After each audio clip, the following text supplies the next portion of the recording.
고백할까요? 기분을 태도로 만들지 말라. 기분을 태도로 만들지 말라. 상황을 태도로 만들지 말라. 문제가 아니다. 시땅. 문제가 아니다. 문제를 향한 내 태도가 더 문제다. 그러니까 문제가 없는 사람 없는데 문제가 아니라는 거예요. 그럼 뭐가 문제냐? 문제를 대하는, 문제를 향한 내 태도가 더 문제가 된다, 그 말씀이거든요.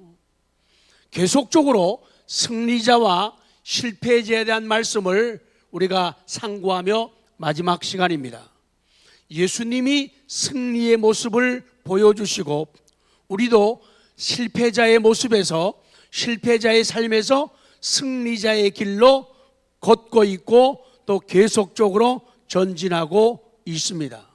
그런데 이 승리하는 사람은 특징을 가지는데 여러 가지 많지만 그 중에 하나가 이기는 사람은 말하는 것이 다르다. 뭐가 다르다고요? 기도하는 게 다르다는 거예요. 기도하는 게. 그 사람의 기도를 들어보면은 그 사람을 알 수가 있고 그 사람의 인격을 알고 그 사람의 됨됨이, 믿음을 알 수가 있다는 거예요. 말하는 걸 들어보면 보인다. 기도하는 걸 들어보면은 그가 보인다, 그 말씀이에요. 그리고 한 가지는 승리하는 사람은 시간 관리가 남과 다르다는 거예요. 시간을 어떻게 쓰고 어떻게 관리하며 사용하는가, 그것을 보면은 그를 알 수가 있다. 오늘 마지막 시간에는 승리하는 사람은 태도가 다르다는 거예요. 태도가 다르다. 이 이기는 사람은 문제가 발생하고 문제가 옆에 있어도 문제 속으로 뛰어들 줄을 아는, 뛰어들 수 있는 태도를 가지고 살아간다, 그 말씀이에요. 예수님이 하나님이시지만은 하늘나라를 내려오셔서 거룩한 외출을 하셔서 이 땅 우리들에게 오신 거예요. 예수님은 우리를 구원하기 위해, 우리를 살리기 위해, 우리를 잘되게 하시기 위해서 예수님은 문제 속으로 세상 속으로 들어오셨다. 마태복음 26장 36절 기도하는 믿음으로 시작. 이에 예수께서 제자들과 함께 겟세마네라는 곳에 이르러 제자들에게 이르시되 저기 가서 기도할 동안에 너희는 여기 앉아 있으라 하시고, 자, 예수님께서 문제 속으로 들어가시고 문제 가운데서 기도하시는 장면이 기록되어 있습니다. 문제 때문에 기도하시는 예수님, 힘듦과 어려움을 안겨주는 십자가 때문에 기도하시는 예수님. 자, 37절 문제, 십자가로 고민하시는 예수님. 시작. 베드로와 세베대의 두 아들을 데리고 가실새 고민하고 슬퍼하사. 그래요. 예수님이 가셨어요. 가셔가지고는 고민하고 슬퍼하사. 그렇게 우리 한글 번역은 다 말씀이 이어져 있죠. 근데 영어 성경은요, 베드로와 세베대의 두 아들 데리고 가셨다. 그리고 나서 다시 문장이 끊어지고 and 그래요. and he began. 그리고 그는, 예수님은 시작하셨다는 거예요. 뭘 시작하느냐? to be sorrowful. 그리고 and trouble. 그리고 예수님은 그 십자가 때문에, 그 어려운 문제 때문에 고민하고 슬퍼하셨다. 그렇게 성경은 기록하고 있는 거예요. 38절 시작. 이에 말씀하시되 내 마음이 매우 고민하여 죽게 되었으니 너희는 여기 머물러 나와 함께 깨어 있으라 하시고, 예수님이 하나님이시지만은 우리의 구원을 위해서 문제 속으로 오셨어요. 사람의 모습으로 오신 거예요. 인간의 모든 것을, 죄는 없으지만은 인간의 모든 것을 다 가지시고 오셨기 때문에 예수님도 이 땅에 오셔서 배고픔을 느끼시는 분이고 아픔을 느끼시는 분이고 기쁨을 아시는 분이에요. 주무시지 않아서 피곤도 느끼시는 그런 분이라는 거예요. 그래서 이 문제 앞에서, 십자가 앞에서 예수님은 고민하고 슬퍼하시는 모습을 우리에게 보여주시는 거예요. 그 다음 이어지고 있죠. 39절 시작. 조금 나아가사 얼굴을 땅에 대시고 엎드려 기도하여 이르시되 내 아버지여, 만일 할만하시거든 이 잔을 내게서 지나가게 하옵소서. 그러나 나의 원대로 마시옵고 아버지의 원대로 하옵소서 하시고, 그래서 예수님은 문제로 인해서, 십자가로 인해서 기도하시는 모습을 우리에게 롤 모델로 보여주세요. 문제 있을 때는 뭐 하라? 기도하라. 십자가 사건들이 있을 때는 뭐 하라? 기도하라. 이렇게 보여주시는 거예요. 40절 41절까지만 봅니다. 시작. 제자들에게 오사 그 자는 것을 보시고 베드로에게 말씀하시되 너희가 나와 함께 한 시간도 이렇게 깨어 있을 수 없더냐. 시험에 들지 않게 깨어 기도하라. 마음에는 원이로되 육신이 약하도다 하시고, 그러는 거예요.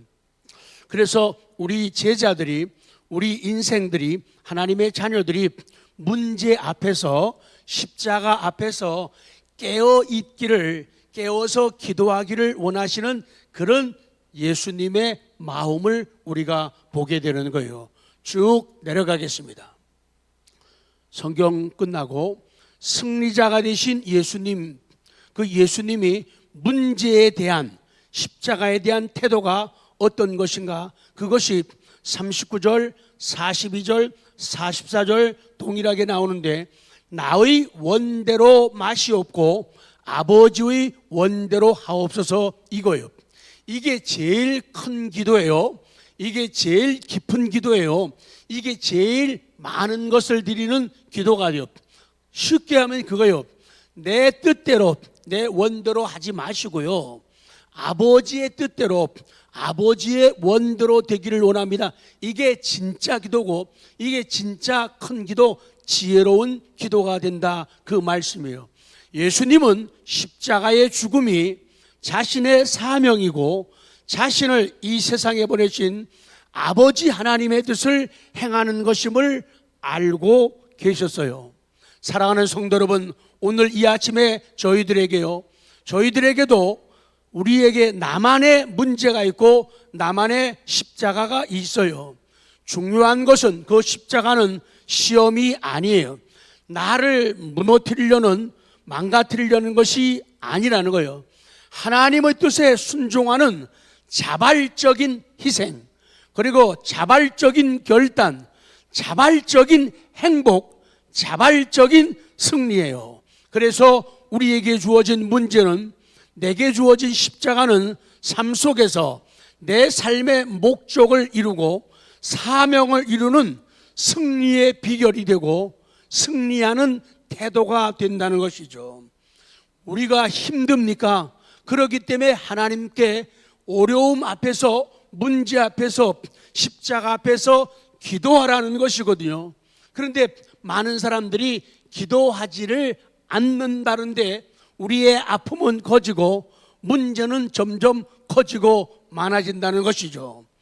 우리 다윗이 예수님의 그림자, 모형이라고 성경을 말씀하는데, 다윗의 사건을 통해서 성경이 보여주시는 것 조금만 더 보기를 원합니다.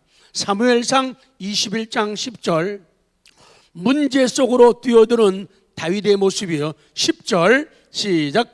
그날에 다윗이 사울을 두려워하여 일어나 도망하여 가드왕 아기스에게로 가니. 다윗이 신앙의 용사이죠. 그는 위기가 올 때 위기의 순간에도 먼저 하나님을 찾고 하나님의 제단이 있는 노브로 향하는 그런 믿음의 사람입니다. 그런데 지금 다윗이 자기가 살기 위해서 도피처로 삼은 곳이 예루살렘이 아니에요. 거기에 있을 수가 없어요. 그래서 이방인의 땅으로 피하게 됩니다. 원수 중에 원수의 땅인 블레셋으로 들어가게 됩니다. 지금 다윗에게 사울 왕 때문에 오는 그 죽음에 대한 포위망이 점점 좁혀오고 있는 거예요. 그래서 어쩔 수 없이 블레셋 땅 가드라는 곳으로 피신한 것을 오늘 성경은 보여주고 있는 거예요. 그래서 살기 위해서, 모면하기 위해서 갔는데 일이 어떻게 될까요? 또 꼬이게 됩니다. 21장 11절 성경 속으로 들어갑니다. 시작. 아기스의 신하들이 아기스에게 말하되 이는 그 땅의 왕 다윗이 아니니까 무리가 춤추며 이 사람의 일을 노래하여 이르되 사울이 죽인 자는 천천히요 다윗은 만만이로다 하지 아니하였나이까 하니라. 그러니까 소문이요, 이 사건이 그것이죠. 다윗이 싸움마다 이겨요. 백전백승이에요. 그리고 그 블레셋 가드의 자이언트 골리앗을 죽이잖아요.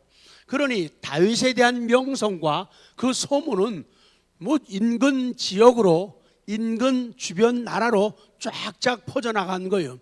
그래서 사람들은 다윗에 대해서 너무 잘 알고 있는 거예요. 그리고 아직 다윗이 기름 부음을 받았지만 아직 왕이 되지를 않았거든요. 그런데 이 사람들은 다윗을 알아요. 하나님이 다윗을 얼마나 뭐 하는지, 사랑하는지, 얼마나 도우시는지를 잘 알고 있는 거예요. 그리고 결국은 안 믿는 사람들인데도 다윗이 왕이 될 것이라는 것을 다 알고 있는 거예요. 그래서 오늘 본문에 그렇게들 말하는 거예요. 그렇기 때문에 그들은 다윗을 두려워하고 긴장하는 거예요. 그래서 다윗은 이 블레셋 땅에서 공포의 대상이 되었고 제거의 대상이 되었고 어떻게 하는지 다윗을 죽이려는 그런 세력들이 많았던 거예요. 그래서 다윗은요, 하나님이 주신 지혜를 가지고 이 사태를 파악을 하게 됩니다. 자, 12절 시작. 다윗이 이 말을 그의 마음에 두고 가드왕 아기스를 심히 두려워했다 그러는 거예요. 다윗은 이제 사태 파악을 정확하게 해야 되는 거예요. 아, 잘못하면 나 여기서 뭐 할 수도, 봐야지 답이 나와요. 뭐 할 수도 있다, 죽을 수도 있다라는 생각을 하게 되는 거예요. 그런데 다윗이 거기서 포기하지를 않아요. 문제 속으로, 사건 속으로 뛰어드는 승리자 다윗. 13절 시작. 그들 앞에서 그의 행동을 변하여 미친 채하고 대문짝에 그적거리며 침을 수염에 흘렸다. 그리고 이 미친 사람 흉내를 내고, 참 울밑에선 봉사나 같아요. 너무 처량한 모습이에요. 살기 위해서 미친 척 해야 되는 다윗의 모습 말입니다. 다윗은 이 절체절명의 위기, 몸도 목숨도 다 되었다 하는 그런 위기를 어떻게 돌파하는가. 다윗은 그 사람들에게 보여주는 거예요. 여러분, 나는 당신들이 생각하는 것과는 달리 전혀 위협적인 존재가 아닙니다. 나 대단한 존재가 아닙니다. 그래서 미친 척 하는 거예요. 그래서 대문짝에다가 그적거린다, 성문에다가 그적거리면서 침을 수염에다 흘리며 완전히 간 모습을 보여주는 거예요. 침을 질질 흘려가지고 그 침이 그 긴 수염에 흐를 정도로 그런 모습을 보여주는 거예요. 그런데 가드왕 아기스가 그 모습도 다 보고 있었고 그 소식도 다 듣고 있었던 거예요. 그겁니다. 문제가 있을 때 어떤 사건 앞에서 문제를 대하는 다윗, 문제 속으로 들어가는 다윗, 이게 승리자의 모습이라는 거예요. 겁을 먹는다든지 포기한다든지 멈춰 선다든지 뒤로 물러간다든지 뒤로 발랑 자빠진다든지 이런 모습이 아니라는 거예요. 이게 승리자와 패배자의 모습이에요. 그래서 태도가 너무너무 중요하다는 거예요. 태도가 중요하다는 거예요. 사랑하는, 승리하셨고 또 어려움이 있을 겁니다. 그러나 어려움 속에서도 승리하게 될 우리 성도 여러분, 우리 더우니까 눈 얘기 좀 하죠. 눈이 많이 오면은 뭘 해야 되느냐? 눈이 많이 오면은 뭘 하느냐? 걸어가서 길을 만들어야 돼요. 승리자는 무대 위로 올라가서 주도적으로 일하는 사람이 승리자예요. 주도적으로 일하는 거예요. 내게 하나님이 주역을 맡겼던, 하나님이 내게 단역 엑스트라를 맡겼던 간에 우리는 그 역사의 무대에서, 삶의 현장에서 내려오면 안 돼요. 내게 주어진 역할, 맡은 일들을 주도적으로 하는 사람, 이 사람이 승리자라는 거예요. 조금만 하면은 뒤로 처지고 조금 하다가 금방 멈춰버리고, 이것은 실패로 나가게 만드는 하나의 도구라 된다. 그래서 물론 승리하는 사람들도 실패합니다. 그러나 그는 실패를 거울로 삼고 실적과 진보를 이룬, 저는 기도하면서 이 단어를 너무 좋아합니다. 복음의 실적, 복음의 진보. 오늘도 하나님 만나는 사람들, 오늘도 내가 걷는 길들, 내가 손대는 일들, 하나님이여 실적을 주시옵소서, 진보를 주시옵소서, 이런 기도예요. 사람들은 자신의 어제의 성공을 휴지로 사용하는 경우들이 많아요. 하나님이 은혜를 주셨어요. 뭐 주셨다고요? 은혜를 주셨어요. 승리를 주셨어요. 근데 그 주신 은혜를, 그 승리를 휴지 조각으로, 시시한 휴지로 생각하고 사용하는 사람들이 너무도 많이 있다는 거예요. 그래서 승리하는 사람의 마음 가운데는 하나님이 주신 꿈과 하나님 주신 소망이 있어요. 지난주에는 성도들에게 카톡 보내면서 참 몇십 년, 몇 년, 몇 달 지나도요, 정말 꿈쩍 안 하는 사람들도 있지만은 저는 끝까지 은퇴할 때까지 보낼 거예요. 내 단어 하나라도 받아내려고요. 신앙이 성숙해야 되는데 안 변하는 사람들, 참, 이제 시간이 얼마 안 남았는데, 저는요, 시간이 얼마 안 남았는데 하나님 정말 지독하게 안 변하네요. 정말 지독하게 안 달라지네요. 죽어도 자기의 고정적인 생각 안 바꾸고, 절대로 내가 당신 설교 듣고 내가 변할 것 같아? 그래도 계속 할 겁니다. 카톡을 보내면서 8월을 시작하면서 8월에 첫 새벽을 꿈꾸며 하늘에는 별이 있고 땅에는 꽃이 있고 인간의 가슴엔 사랑이 있다. 그리고 내겐 믿음이 있다. 코로나 때문에, 장마 때문에, 폭우로 인해 사고가 많고 죽음이 많고 슬픔이 너무 많다. 별 보기 힘들고 꽃에게 다가서기 힘든 세상이다. 그러니 우리 믿는 사람들은, 은혜 받은 사람들은, 승리자들은 새벽별이 좀 되자고요. 향기로운 꽃이 되어가지고 사랑으로 가족을 살리고 믿음으로 승리자가 되자, 그 얘기인데, 그 얘기가 뭐 그렇게 나빠요? 참 대단한 사람들이 있어요. 대단한. 안 쉬어봤지만 한 10명 정도는 되는 것 같아요. 꿈쩍 안 하는 분들이요. 참 대단하다고 생각해요. 성령의 감동이 한 번도 없을까? 이상하다. 성령의 감동이 한 번도 없을까? 그렇습니다. 승리자가 품을 것은 하나님께서 주신 꿈과 약속, 비전, 사랑, 믿음이에요. 하나님이 선택한 사람에게도 많은 어려움이 존재한다는 걸 우리는 알고 있어요. 정확한 기록이 없기 때문에 생각이, 판단이 학자들마다 조금씩 달라요. 다윗이 몇 살 정도의 기름 부음을 받았을까? 17세 정도로 보는 사람들도 있어요. 왜? 어른들, 성인들이 모이는 모임에 다 아들들 모이라고 했는데 다윗은 계산에 넣지 않고 부르질 않았거든요. 그렇기 때문에 한 17세로 보는 사람들도 있고 20세로 보는 사람이 있고 25세로 보는 사람도 있어요. 근데 정작 왕이 된 것은 몇 살에 됐다고요? 30에 왕이 됐어요. 그러면은 어떤 게 정확한지는 모르지만 조금씩 차이가 나지만 그냥 교육 목적상 우리 한번 얘기해 보죠. 17의 기름 부음을 받았다고 하면은 13년을 힘든 세월 보낸 거죠. 25이었다면은 몇 년인가? 그렇단 말이에요. 만약에 25세 받았다면 5년간을 왕이 되지 못하고 기름 부음만 받고 힘든 세월을 보냈다는 거거든요.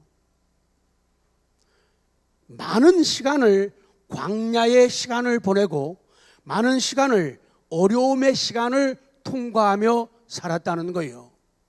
다윗은요, 지금 고난을 통해서 마치 탄소 덩어리에서 다이아몬드로 바뀌어 가고 있는 그런 상황이라는 거예요. 이거 준비하다 보니까 다이아몬드를 찾아보니까 어려워요. 순수한 탄소로 각 탄소 원자가 4개의 다른 원자와 결합된 가장 단단한 물질, 복잡해요.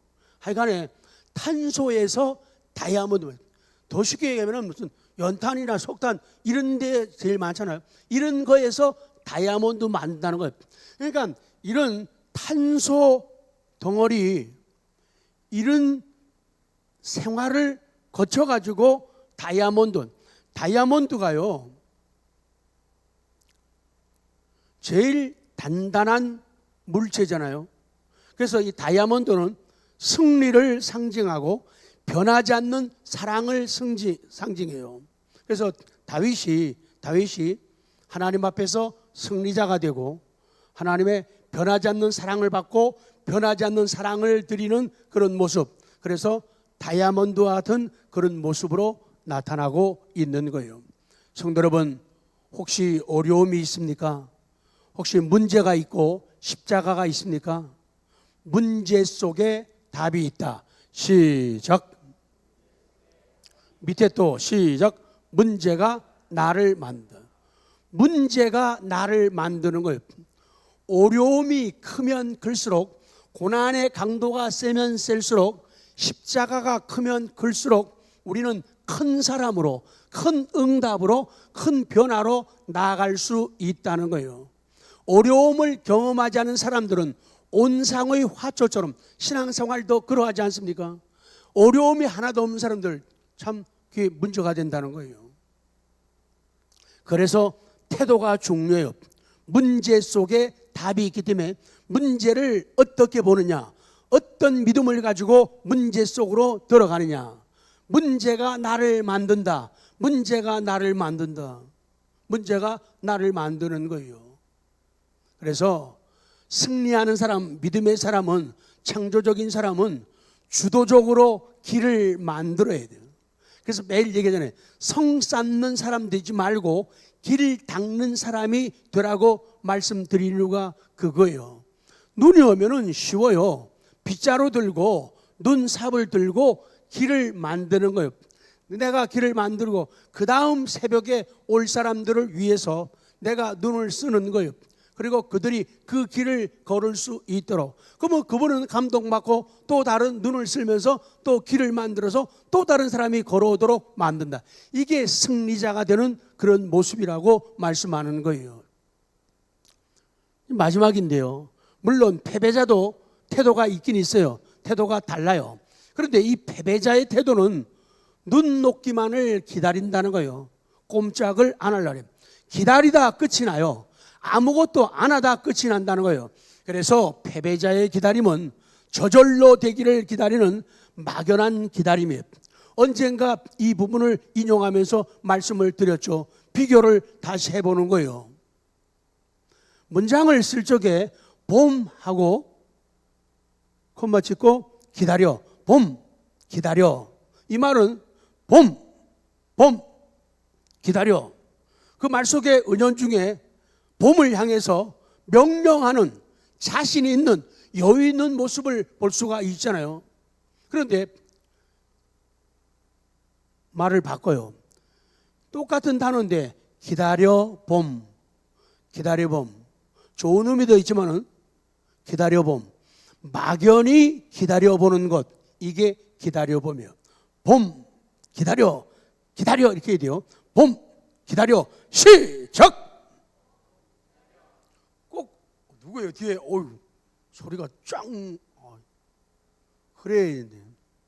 근데 기다려 봄 그러면은 게으르기 쉽고 게으른 사람의 고백과 표현일 확률이 많다는 거예요. 문제의 변두리만 빙빙 도는 사람들, 이는 패배자의 모습이다. 이 패배자는 문제의 언저리만 변두리만 빙빙 돌기 때문에 뭐가 핵심인지를 몰라요. 뭐가 본질인지를 몰라요. 뭐가 영순인지를 몰라요. 우리 새벽 큐티 하면서 그랬죠. 저 좀 보실까요? 아들이 있어요. 딸이 있어요. 그런데 얘가 아파. 어떻다고요? 아프다니까요. 병이 있어요. 경제적으로 넉넉하지를 못해요. 많은 어려움, 많은 불편함, 많은 장애, 핸디캡을 가지고 있거든요. 엄마는 다 알아요. 아빠는 말 많이 안 하지만 다 알아요. 근데 얘가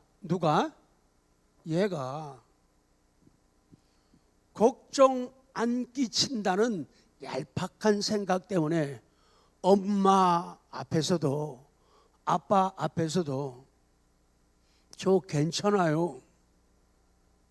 저 걱정 하나도 없어요. 저 좋아요. 항상 나이스, 멋진, 좋은, 즐거운, 나이스한 모습만 보여주려고 하는 거예요. 저 걱정 없어요. 저 안 아파요. 저 괜찮아요. 매일 이러면서 웃기만 하는 거예요. 엄마는 다 뭐야? 안다니까. 아빠는 다 안다니까. 근데 이놈이 자꾸 속을 안 보여주고 괜찮다는 거예요. 자꾸만 괜찮다는 거예요. 다 아는데 내 아픔이 뭔지, 내 슬픔이 뭔지, 내가 뭐 때문에 좌절하는지, 왜 뭐 때문에 자꾸 들어놓는지, 뭐 때문에 자꾸 스톱하는지 엄마는 알고 아빠는 아는데 계속 엄마 아빠 앞에서 나이스한 모습만 보이려고 하는 거예요. 이게 문제라는 거예요. 오늘날의 기독인들이 그렇다는 거예요. 오늘날의 많은 믿음의 사람들이 이렇게 살아간다는 거예요. 하나님 아버지 앞에 나와서 매일 나이스한 모습만 보이는 거예요. 왜? 대표 기도하면서 울면 안 돼요? 기뻐하고 즐거워하면서 춤을 추는 마음으로 기도하면 안 되나요? 그냥 경건하게 나이스한 모습만 보여주려고 기도하면서 나이스한 모습만 가지고 찬송하는 거, 나이스한 모습만 가지고 기도하려고 하는, 그러지 말라는 거예요. 하나님 아버지께서는 내 슬픔, 내 아픔, 내 좌절, 내가 무엇이 부족한지, 내 소원이 무엇인지, 어떤 길로 가고 싶어 하는지를 다 알고 계시는데, 내 마음을 달라. 내 마음을 다오. 마음을 달라는 거예요. 그거 보여달라는 거예요. 말 안 하니까, 나이스한 모습만 보이려고 하니까, 엄마는 더 슬프다 그 말이에요. 아빠는 더 속상하다 그 말이에요. 아빠, 엄마, 나 너무 힘들어. 나 너무 힘들어. 왜 그렇게 살지 않냐 그 말이죠. 왜 그렇게 신앙생활 하지 않냐 그 말이에요. 눈물이 말라버렸다는 얘기예요. 진실된 애정이 줄어들고 없어지고 있다는 거예요.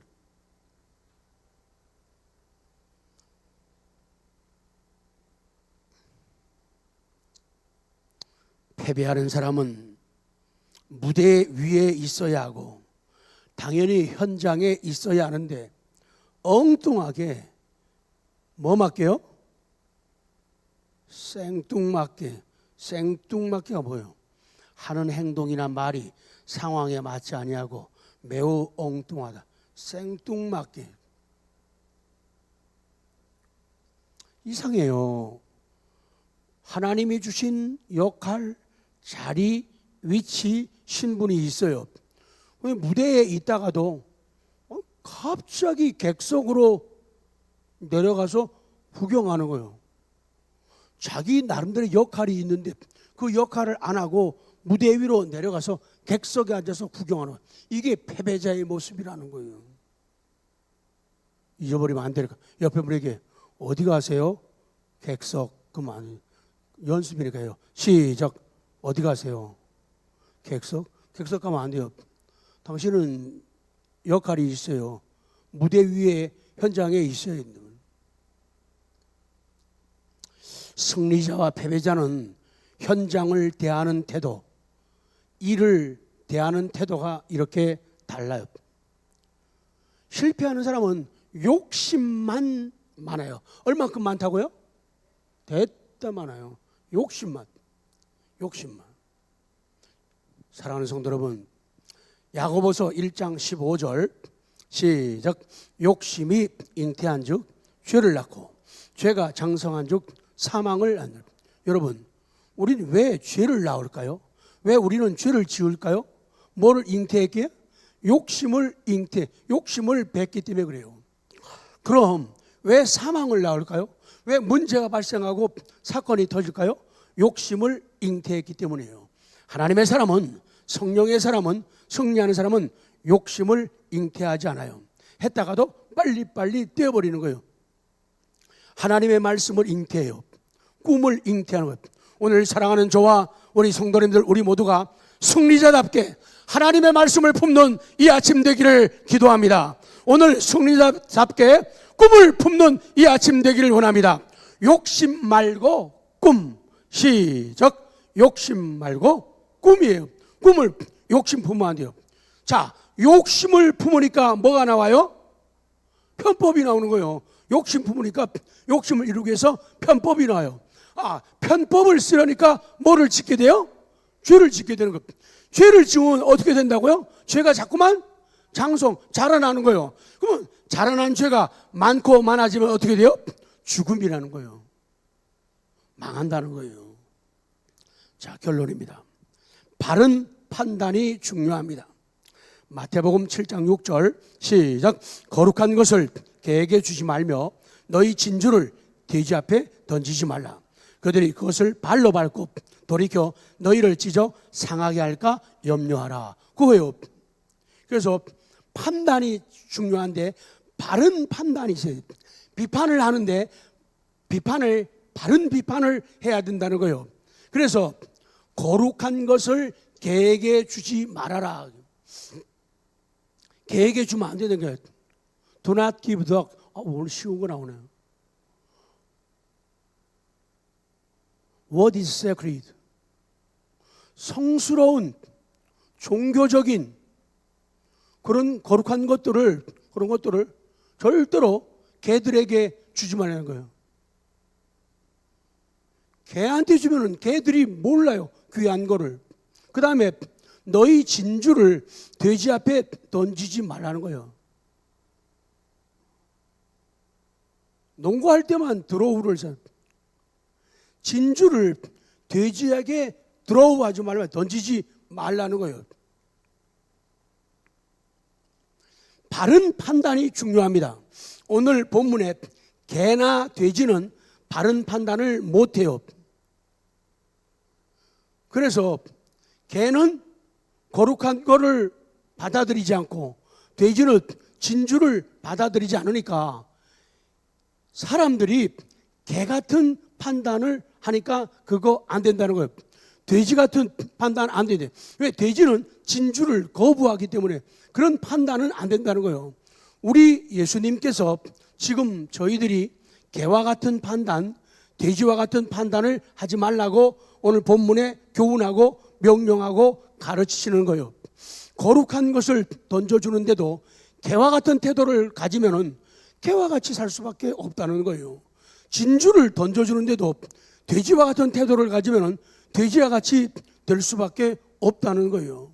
그래서 오늘 말씀 앞에 서 있는 저 자신과 우리 모든 성도님들은 거룩한 것을 하나님의 교회를 통해서, 예배를 통해서, 특별히 말씀을 통해서 던져줄 때, 그 거룩한 걸 던져줄 때, 진주 같은 말씀을 던져줄 때 겸손히 받아들이는 은혜가 계속 이어지기를 바랍니다. 매일 은혜가 돼야 돼요. 계속 진주 던져주면 아멘, 받아들여야 돼요. 거룩한 걸 던져주면 받아들여야 되는데 안 받아들이면 개와 같은 판단을 하는 거예요. 돼지와 같이 판단하니까 그거 안 중요해. 그래서 내가 손을 다 거부해. 내 기분이 좋으면은 아멘, 내 기분이 나쁘면 하나님 말씀을 거부하는 거예요. 이게 위험한 일이 되는 거예요. 그래서 실패자가 될 수밖에 없다는 거예요. 실패하는 사람들은요 참 무서워요. 아까 6절 마지막 그러잖아요.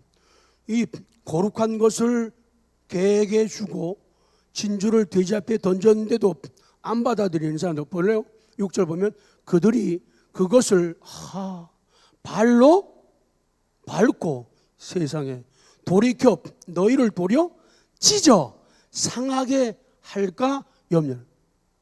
그러니까 거룩한 걸 던져주고 진주를 던져주면은 받아들이면 은혜가 되고 성공, 승리의 길로 가는데 안 받아들이는 사람들은요 던져준 사람을 발로 밟아요.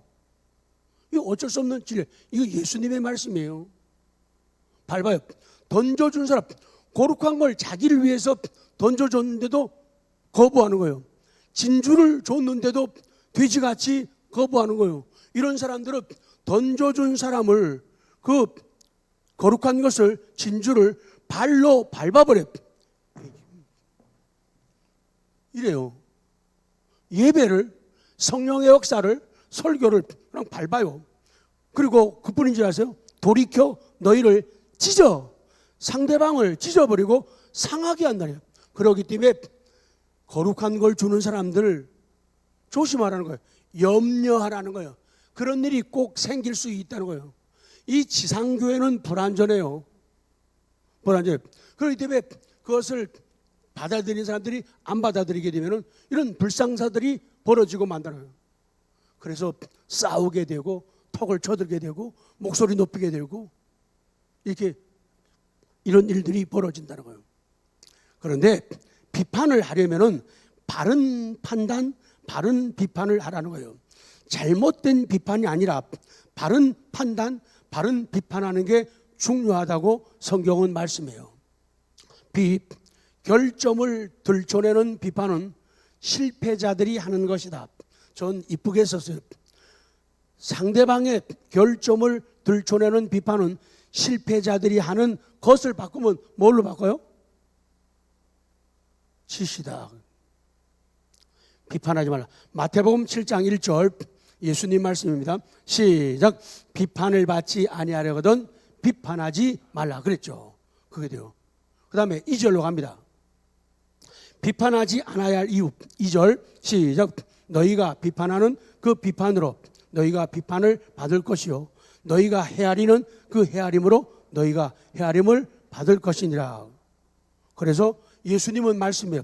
그 설교를 듣고 있는 사람들에게, 산상수훈을 듣고 있는 사람들에게 예수님이 하는 말씀이에요.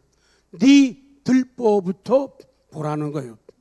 상대방 눈 속에 있는 티는 작은 건데 네가 가지고 있는 약점, 네 잘못하는 거는 들보야. 판자떼기처럼 아주 큰 거다. 그러게. 자, 3절 시작.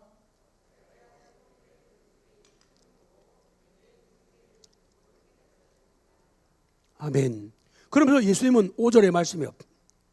그렇게 비판하면 그거는 외식이야. 그거는 외식하는 사람들이란, 외식이라고 하는 말을. 5절 시작. 외식하는 자요, 눈 속에서 들보를 빼어라. 그 후에야 밝히 보고 형제의 눈 속에서 티를 빼리라. 외식은 히포크레토, 위선자란 말이죠. 그래서 남을 자기의 작은 티는, 아니 상대방의 작은 티를 빼기 위해서 큰 들보를, 판자떼기를 가지고 있으면서도 남한테 비판하고 판단하는 사람은 외식자라고 예수님은 말씀하는 거예요. 그래서 남을 비판하지 않는 것보다, 남을 헐뜯지 않는 것보다 더 중요한 게 있다는 거예요. 그거는 바른 판단, 바른 비판이다. 그게 마지막 결론이에요. 그럼 바른 판단이 뭐냐? 기도 속에 회개가 있는 판단이에요. 그 바리새인과 세리 가운데서 바리새인은 기도를 하긴 했지만은 그 말이 실패자였어요. 기도가 실패자예요. 기도 속에 자기의 의를 드러내기 위해서 상대방을 비판하고 정죄하는 것. 쟤는요 11조도 안 해요. 저는 하는데. 쟤는요 금식도 안 해요. 저는 일주일에 2번씩 금식하는데.